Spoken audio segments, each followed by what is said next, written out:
Welcome to Season 3 of the Get Out of Teaching podcast. I'm your host, Elizabeth Diakos.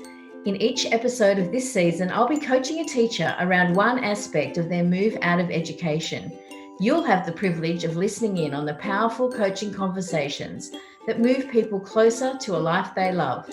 So come along for the ride as we get out of teaching. Episode 10. So, hi everyone and welcome. And I'm really pleased to have with me on this call today Helen, who we really have only just met. And Helen has a few issues that she wants to try and resolve around her exit out of teaching. So, Helen, what would make this an amazing call for you today? Oh gosh, I hadn't even thought about that. So what would make an amazing call? If I could resolve my total confusion and disappointment of leaving teaching. So because I'm so disappointed, I've had a negative leaving teaching experience.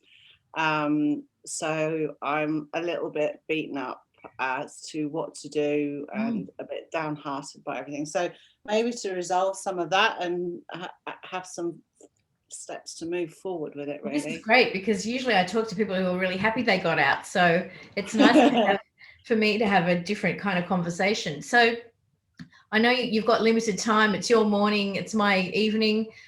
Just give me a bit of a picture of, like, in 1 minute, what's happened to get you to the point where you feel like it's been a bad exit.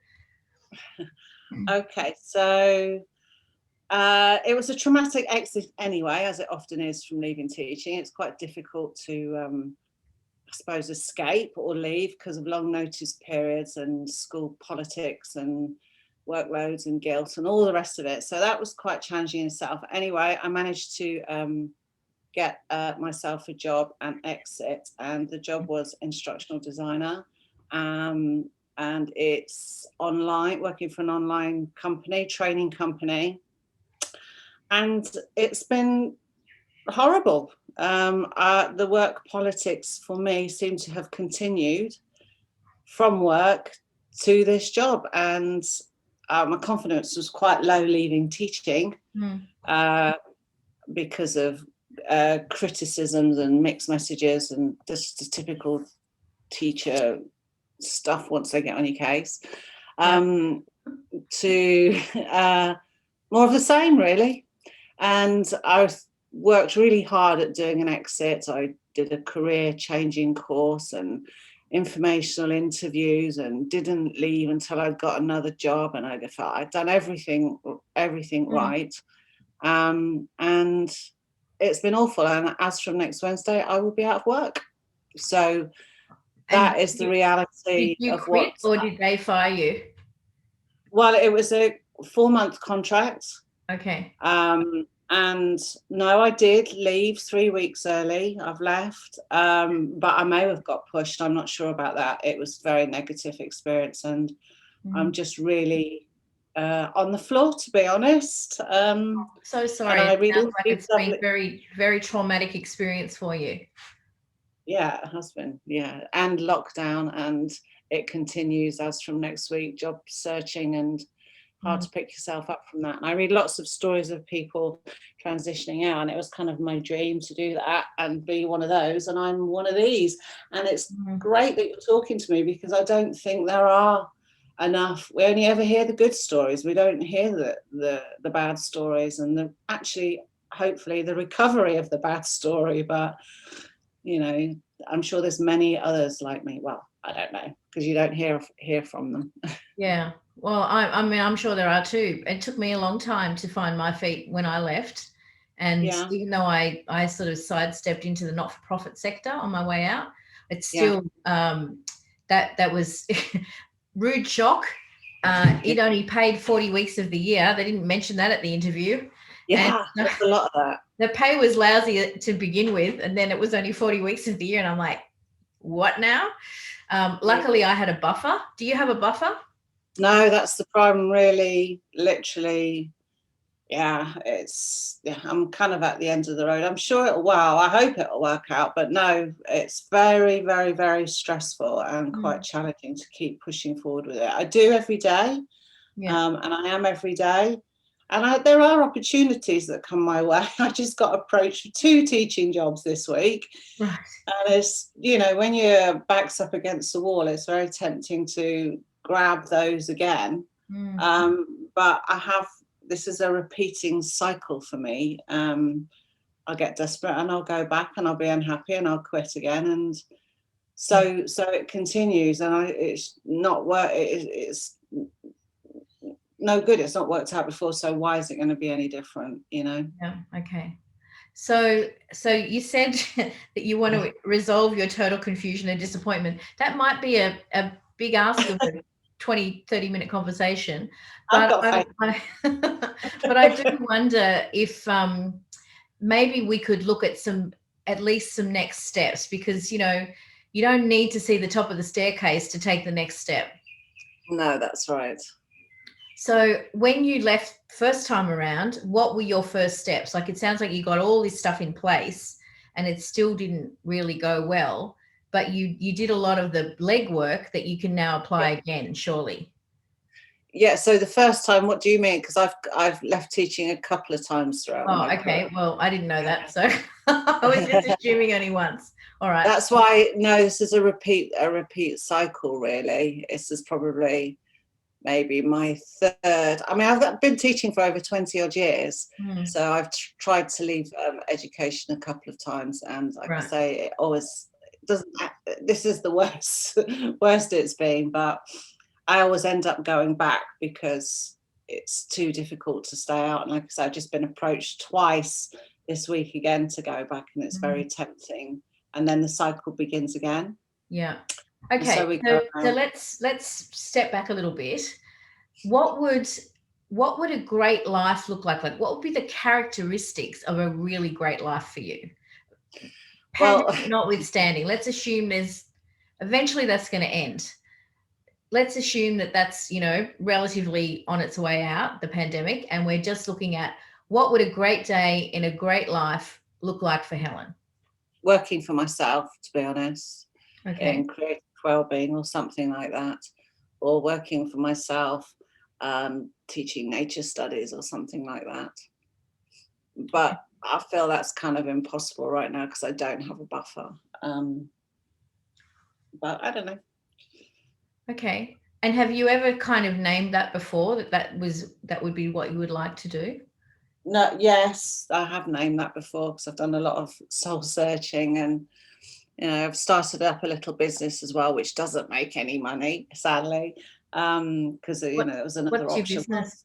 What is that, Helen? It's called Mandala Minds, okay. And it's creative well-being. So it's drawing and colouring, I suppose, using a drawing tool, and doing that mindfully. Yeah. So mindful creativity. Lovely. But it's not making you any money? No, because I'm just so split all the time, and I'm job hunting, and so it's really difficult to get my head into that. What's my priority? Pay my bills next month or build a business? Yeah. So, yeah, it's really challenging, very challenging indeed. Does the UK government offer any kind of business planning workshops or support for new businesses starting up? Yes, I'm talking to somebody at the moment, and I've got an appointment with him next week. So I'll keep plugging away at that little bit by bit. But like I say, it's kind of a sense of urgency really to get some cash coming in, without going back to teaching, and without landing with something like this again, because this has been worse than teaching, to be honest. Right. If that's possible. Yeah. Yeah. Okay. That's an indictment. All right. So I'm going to give you some homework. Okay. And I know we've only just met. Yeah. You're a teacher. You like homework, don't you? Yeah, I love it. I never give it. Okay. So a few things. I think one, if I'm working with people like longer term, one of the things that often they don't think to tap into is their network of people. And so there's some research. It's actually quite old research, but I think it's probably still relevant, that your weak ties are really good people to connect with. So they're not your best buddies because they're moving in the same circles that you're moving in, but it's the next layer out. So it might be the husband or the friend or the wife of a work colleague, or you know, your cousin's best friend. So it's sort of that, do you know what I'm saying? Like if you think about your friendship networks as in layers, they're not your closest connections, because when your closest connections recommend you for something and you turn out to be a dud, do you know what I mean by that? Is that no, we use that in the UK you too. use that? Okay, good. So it's like, you know, you're no good. If you turn out to be a dud, they lose face, you know, they're embarrassed. Whereas if you are actually you know, connecting with the people who don't know you that well, they can go, oh, sorry, I thought it might be okay, but it turns out she was, you know, not a good fit. They don't lose as much face socially. So it's actually a really important thing to think about. And the other benefit of it, of course, is that because they're moving in different circles, they know different people and they're connected with other networks that might have someone who knows someone who knows someone who could help you. So, for instance, I get, you know, connections from people who want to get out of teaching that come from all over the place because someone knows someone and they say, oh, you should talk to Elizabeth. And so that's how they find me, because it was just like you know, they were talking about something else and it came up and they go, oh, hang on a minute, I think I remember, I'll just check, you know. So it's just like they don't have it at the top of mind, but they can delve in and find it. So who do you know? Who are your connections? Yeah. Okay. I'm asking a question. Let's get a list. Oh, right. Oh, well, I'll have to think about that. I don't want to I've got a whole LinkedIn network there, so perhaps I'll go one section up, if you like, and perhaps send so what you could do, and I think it's really good to go personal too. So think about your Facebook connections and the people who, you know, sort of know you more personally or know of you, and send them a message and say, hey, this is my situation. These are my skills. And you've done all that research already. So you're in a really good position where you actually got like a list of what you're good at. And this is what I'd love to do. And this is the kind of area that I'm working in, I'd like to work in. So, you know, you're talking about nature studies and doing something around creativity. And so that sounds to me like a kind of an outdoor life, perhaps. Maybe if you think about it as if you were in a hotel, would you be the concierge at the front or would you be behind the desk in the back room somewhere? Okay. Like, so think about the kinds of roles you would like. So let me ask you another question. What are the characteristics of a great job for you? Flexibility, something in humanities, something with community. That's probably about it, really. Okay. More about people than the job, I think. Yep. Okay. So when you're talking to these connections or when you're sending messages on LinkedIn or through Facebook, mention those words, flexibility, community, and humanity, because then, and say something like, I'm looking for roles where I could bring these strengths to bear. Do you or someone you know have any connections who might be able to help me find something like that? Okay.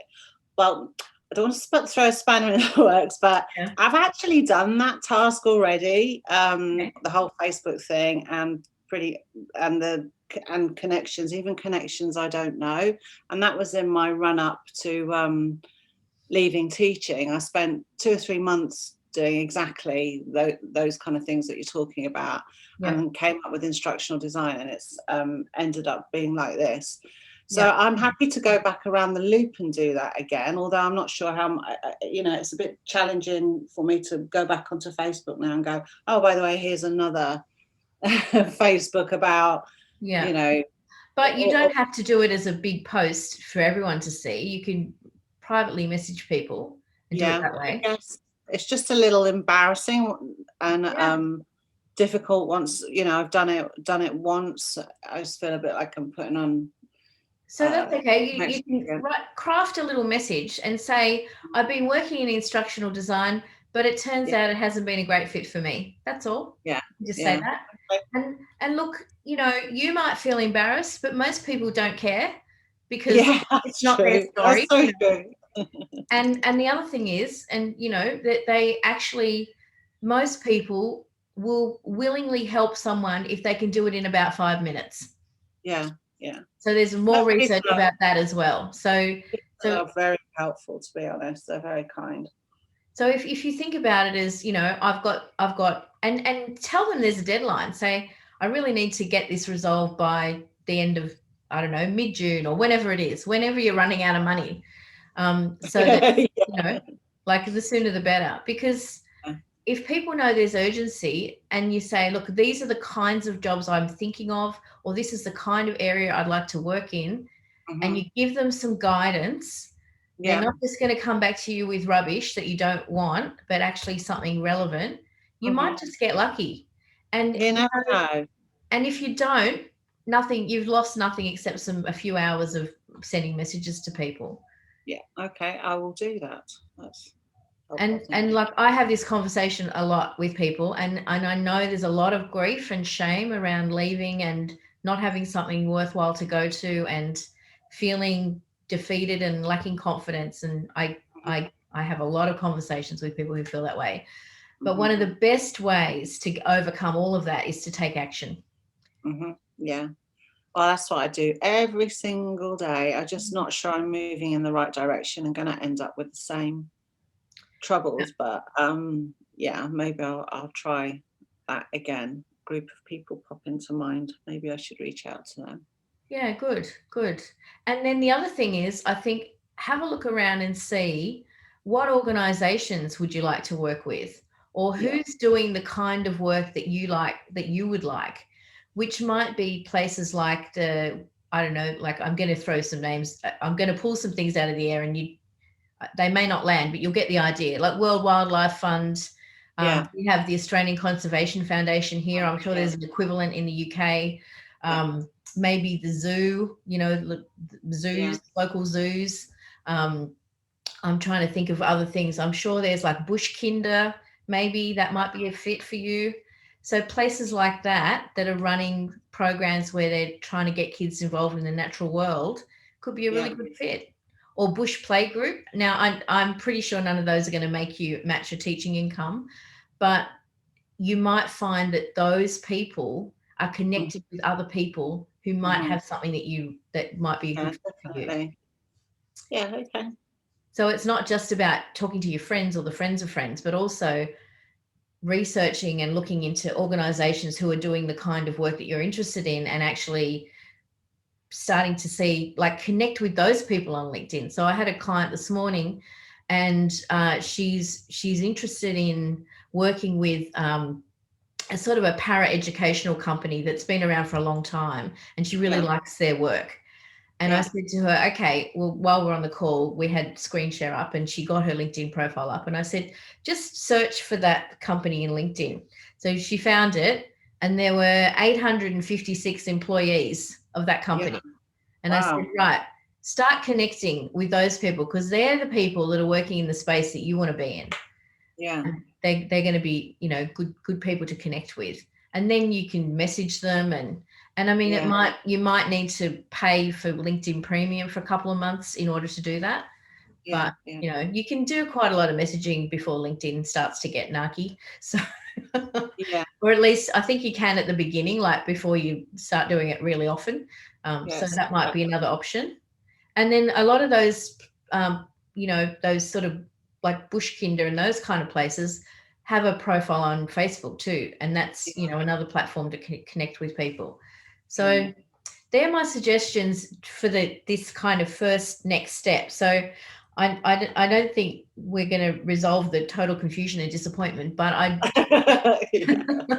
but can you see that there might be maybe a little bit less confusion if you've got a clear direction to work towards? I think it's stepping outside the box. Like instructional design is closely linked to teaching and training, and it's all kind of the same thing. I did that because I wanted to transition quickly and all the rest of it. But actually, I don't think my heart's in it at all. The whole training, teaching thing. I've just been doing it too long and need a really good break. So it's trying to move into something that's more, well, different for me, like something in nature, but what, I don't know. What was your, like, what were you teaching when you Creative media.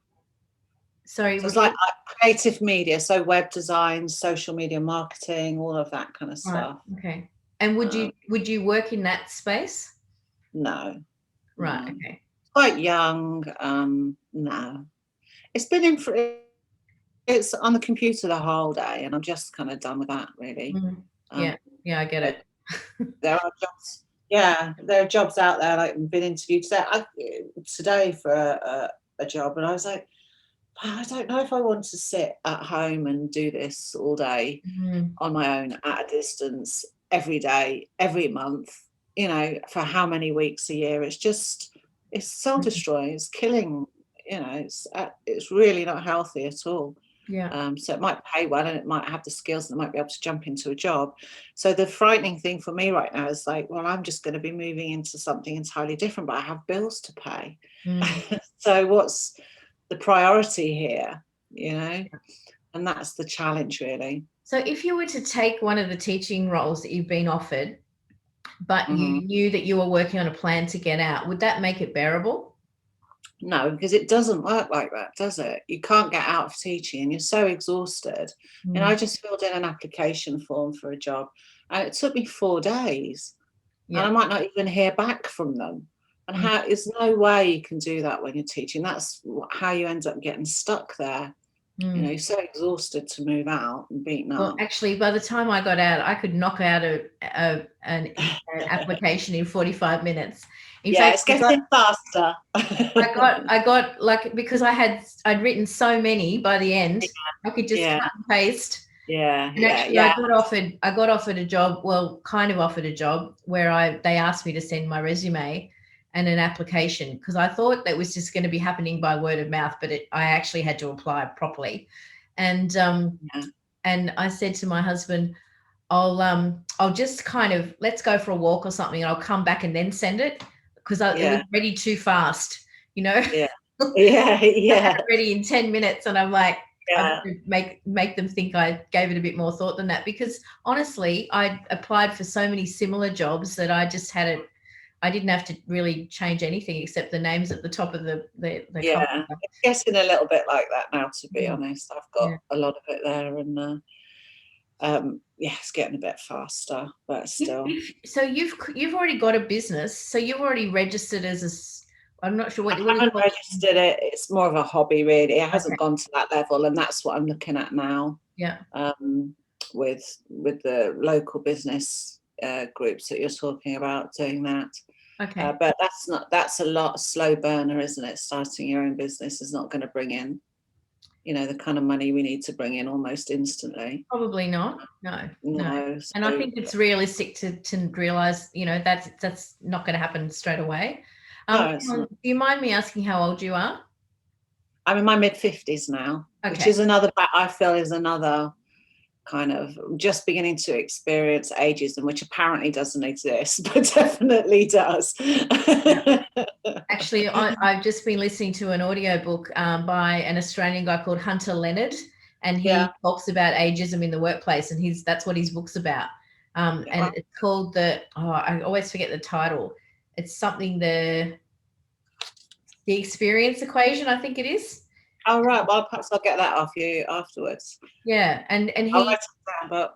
Yeah, and he talks about just that experience of being in that space where you're not valued anymore, absolutely, and that no one will name that's what's happening because it's so politically incorrect, but it does happen. Absolutely, it's happening, and I think it should be high on our equality agenda because it affects every single one of us. It's going to affect more people in the future for sure. But yeah, it's a very real thing. So that's something else to consider in moving forward as well. What areas of work? Well, and that's why he says most people in that situation, they go, you know what, I'm going to make something of my own because I don't want to have to put up with this nonsense anymore. Yeah, and they create their own business. Yeah, that's kind of where I'm at really, but it needs to make some money. Yeah, I understand. All right, so I feel like we've for now we've come to a point where you've got a few things to go and take some action. What's your takeaway from our conversation today? Well, just maybe to put a foot into the other side. Maybe, I mean, I've had that in my head, but not actually done it, because teachers have a lot of transferable skills, not just the subject that they teach, but all of the soft skills that they have, and that's applicable to anywhere really. Yeah. So I don't know. I just start investigating because I'm so focused on I've got to get a job, so it needs to be what I'm doing because that's the quick fix. Maybe start reaching out a bit more formally to some of these other areas of interest and see what shows up. That sounds like a good plan, at least in the first instance, and see what comes back from that. Yeah. Okay, I will do. All right. Well, it's been great talking to you, and thank you for your willingness to be part of this little experiment where I record the call as well. I'm sure a lot of the listeners will be really grateful for your wisdom and insight into your current situation, and also hearing about what's happened on the way out for you and why, things didn't pan out the way you'd hoped. I think that's going to be really helpful for people to hear and get a little reality check about, this isn't always an easy journey to no, it's certainly not. It's not for the faint-hearted. I knew that when I did it, but it really isn't for the faint-hearted. And it hopefully, well, I'm not going to put it out, when I have successfully moved into something that gives me more fulfillment, I'd love to come back. And I don't like to be the spreader of bad news, it'd be nice to have a success story at the end of it as well, if you're up for that. I would love that. We could call it part 2. Give people a bit of hope. I don't want to make them feel any worse, but yeah, it's good that it's a reality check that it doesn't, all the positive stuff that you see on the internet isn't always the case. And yeah, I think support networks for this kind of experience I'm going through are really valuable to people. So thank you for being brave and coaching me, because it's a biggie, my one. Well, thank you. So Helen's got some work to do, hasn't she, to go away and start reaching out to her weak ties, the connections of connections, and also do some research into companies and organizations that she might be interested in working with, and start connecting with their employees on LinkedIn. She might also need to update her LinkedIn profile and just start thinking about what she's putting out into the world that's going to help her to create the life that she wants to create for herself. So exciting times ahead, even though it's also a little bit scary. And I'm really grateful to Helen for being willing to share her story and showing up as vulnerable, and also just really open about the challenges that she's faced along the way. And I'm actually going to wrap it up this season with that episode. However, do not think that there is no hope for the future. Next season, I'll be going back to interviewing some more teachers who've gotten out of teaching and into a life they love. Thanks for listening, everyone. If this is the kind of conversation you'd like to have, here are some ways we can make that happen. You can connect with me via my website, larksong.com.au, or join the Get Out of Teaching Facebook group, or send me a message. You don't need to stay stuck in a job that makes you miserable. I offer a free 10-minute triage call to people who are ready to explore possibilities for the future. So let's have a chat. You've been listening to the Get Out of Teaching podcast. Please share it with your teacher buddies, and for show notes and other resources, visit larksong.com.au/podcast.